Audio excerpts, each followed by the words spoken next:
Hi guys, welcome to my channel human awakening with Buddha. Guys, last episode में हमने पढ़ा था सम्यक वाचा मतलब राइट स्पीच। आज हम पढ़ेंगे सम्यक कर्मांत मतलब राइट एक्शन। तो आपकी राइट एक्शन कैसे होनी चाहिए? तो भगवान बुद्ध कहते हैं आपके 3 प्रकार के एक्शंस होते हैं। एक फिजिकली एक्शंस होता है, फिर है वर्बली एक्शंस होता है, और थर्ड वन है मेंटली एक्शंस होता है। तो ये जो एक्शंस होते हैं उसके इफ़ेक्ट्स भी आपको तभी मिलते हैं क्योंकि ये प्रोसेसिंग चलता रहता है। तो ये राइट एक्शंस कैसे होने चाहिए इस बारे में बताया है, और रॉन्ग एक्शंस कैसे होने चाहिए, कैसे होते हैं इस बारे में बताया है। तो हम पढ़ेंगे राइट एक्शंस कैसे होने चाहिए। तो 3 प्रकार के एक्शंस होना बहुत ज़्यादा ज़रूरी है जो पंचशील में बताए गए हैं। तो फर्स्ट है पानातिपाता वीरमणि सिक्खापदम समाधियामि। तो पानातिपाता मतलब कि जितने भी जीव हैं इस सृष्टि में, जितने भी जीव हैं उनको किल नहीं करना है या उनको मारना नहीं है या वो इंटेंशन नहीं रखना है। तो आप सोच रहे होंगे कि ये लॉ कैसे अप्लाई होता है हमारी ज़िंदगी में, कैसे आप इसको मतलब कैसे अपनाएंगे आप सम्यक कर्मांत को। क्योंकि बहुत सारी चीज़ें होती है कि हमारा इंटेंशन नहीं होता है पर चीज़ें हो जाती हैं। तो भगवान बुद्ध कहते हैं कि आपका कर्म आपके इंटेंशंस पे डिपेंड करता है। जैसे कि बहुत सारी अननोन चीज़ें हो जाती हैं और आपका इंटेंशन बिल्कुल भी ऐसा करने का नहीं होता है, लोग को किल करने का नहीं होता है, या फिर अनफॉर्चुनेटली आप किल कर देते हो तो वो उसे किलिंग नहीं कहा जाता है बिकॉज़ वहाँ पे इंटेंशंस आ जाते हैं। पर जहाँ पे आप इंटेंशनली किल कर रहे हो या सोच रहे हो, फिर वो सोच भी आपकी किलिंग के लिए है, मतलब मारने के लिए है, तो वो आप सोच भी रहे हो तो आप किसी को किल कर रहे हो, और आप फिजिकली किसी को मार भी रहे हो तो भी आप किल कर रहे हो। और मेंटली जैसे कि आपके माइंड में उसके प्रति बहुत ज़्यादा इतनी उग्र भावना है कि आप किसी भी प्रकार से उसको मन ही मन में मार रहे हो, तो ये भी किलिंग है। तो भगवान बुद्ध कहते हैं ये सारी जो भावनाएं हैं उसको आपको प्योर करना है। तो आपको क्या करना चाहिए? तो आपको पानातिपाता वीरमणि इसको फॉलो करना चाहिए कि मैं किसी भी प्राणी को, पशु को, खुद को और हमारे अराउंड में रहने वाले कौन से भी जीव को की हानि नहीं करना है। तो फर्स्ट ये है, तो ये आपका राइट कर्म है, आपकी राइट एक्शन है। तो आपको क्या करना है? तो आपको ये करना है कि आपको उनके प्रति मैत्री भावना करनी है। जैसे कि हमारे स्ट्रीट में बहुत सारे डॉग्स भी रहते हैं, उन्हें खाने पीने को नहीं मिलता है, और हर एक घर है उसमें पेड़ होता है, उसमें कहीं ना कहीं पक्षी आते रहते हैं, उनके लिए पानी रखना या उनके लिए कुछ खाने के लिए रखना, ये भी बहुत अच्छा एक कर्म हो सकता है। तो आप ये करना बिल्कुल ना भूलें। स्ट्रीट डॉग को कुछ खिलाना या ऐसी कोई चीज़ करना जिससे दूसरे का भला हो, तो ये भी चीज़ आप कर सकते हो। तो इसलिए भगवान बुद्ध कहते हैं कि आपका कर्म ही ये होगा कि आप इंटेंशनली किसी को मत मारो और ना वो भावनाएं लाओ मन में। फिर सेकंड है कामेषु वेरमणि। अभी कामेषु वेरमणि मतलब कि आप ऐसा कोई भी घिनौना काम मत करो जिसकी वजह से आपको आगे जाके बहुत ज़्यादा आप दुखी हो, या फिर आप पे लांछन लगे, या ऐसे चीज़ जो समाज में जिससे थू थू हो, ऐसी चीज़ें आपको नहीं करनी है। तो मतलब क्या नहीं करना है? तो काम वासना में ज़्यादा विरत नहीं रहना है। और तो वो इम्प्रॉपर सेक्सुअल जो इंटरकोर्स है वो नहीं करना है। मतलब कि बहुत सारे जो लोग होते हैं उनका इंटेंशन ही गलत होता है।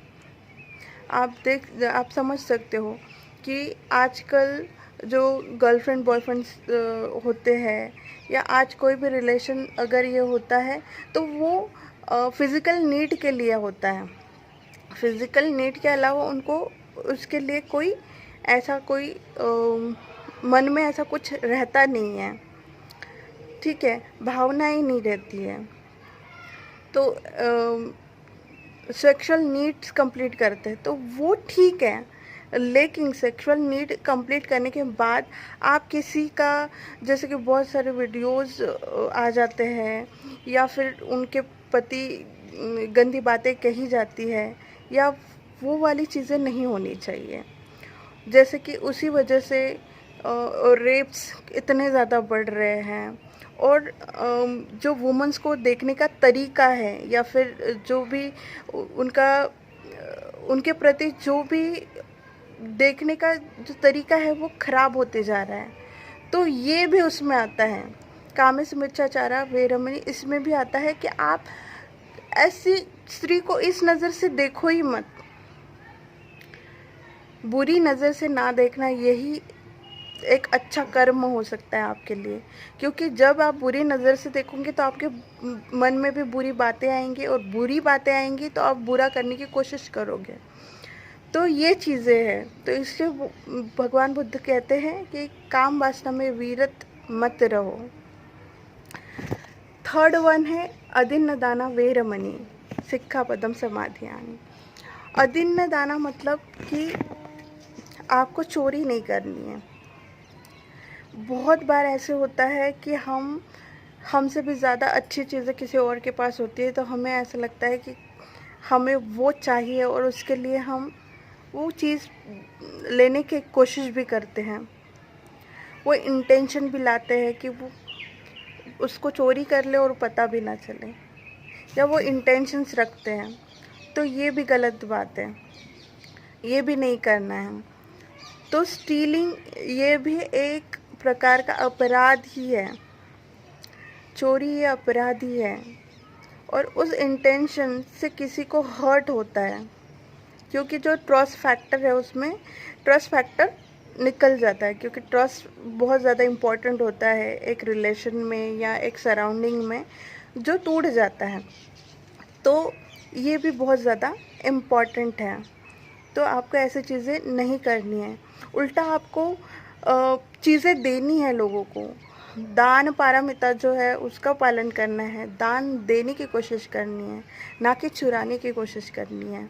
क्योंकि आप कोई भी चीज़ चुराओगे या फिर इंटेंशनली रख लोगे तो आपको वो चीज़ ज़्यादा दिन तक आपके पास रह के भी उसका कोई मतलब आपको फ़ायदा नहीं होता है, और कहीं ना कहीं आपके मन में वो रह जाता है, वो गिल्ट रह जाता है कि वो चीज़ आपने चुराई थी, या फिर उसके मन में जो सेकंड पर्सन है उसके मन में भी आ जाता है कि ये अगर वो मांग लेता तो मैं दे देती। तो ये चीज़ें मन ही मन में और ज़्यादा गिल्टीनेस लाती है, और गिल्टीनेस लाने से हमारा जो माइंड ऑफ स्टेट रहता है वो और ज़्यादा ख़राब हो जाता है, और आपके कर्म पे भी उसका परिणाम होता है। तो भगवान बुद्ध कहते हैं ये 3 चीज़ें आपको करनी है और ये 3 चीज़ें आपको नहीं करनी है। तो आप समझ चुके होंगे कि कौन सी चीज़ें आपको करनी है और कौन से नहीं करनी है। और ये जब आप चीज़ें करते हो, आपके ये जो कर्म होते हैं, तो ये कर्म का सीक्वेंस भी ऐसे होता है कि आपने आज प्रेजेंस में जो कर्मा किया उसका इफ़ेक्ट आपको फ्यूचर में होता है, और फ्यूचर में जो इफ़ेक्ट होगा वो अच्छा या बुरा जो भी होगा उसका सीक्वेंस आप पास्ट में ये करोगे कि मैंने पास्ट में ये कर्म किया था इसलिए फ्यूचर में ये उसका फल मिला है। तो हमेशा फिर वो रिग्रेशन और वो रिग्रेट रहेगा आपको। इसलिए आपको ये कर्म अच्छे कर्म करने हैं।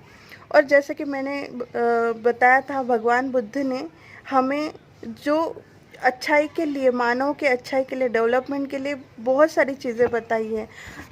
उसमें है महामंगल सूत्र, जो मैंने लास्ट एपिसोड में आपको बताया था, जिसमें 38 पढ़ाव मतलब सीढ़ियाँ बताई थी जो अच्छाई की तरफ लेके जाती हो एक इंसान को, वो सारी चीज़ें आपको करनी है। तो इसलिए सम्यकर्मांत मतलब राइट एक्शन बहुत ज़्यादा इम्पॉर्टेंट है।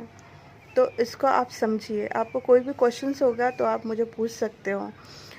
प्लीज़ मेरा चैनल सब्सक्राइब कीजिए, लाइक कीजिए और शेयर करना तो बिल्कुल मत भूलिए। जय भीम, नमो बुद्धाय।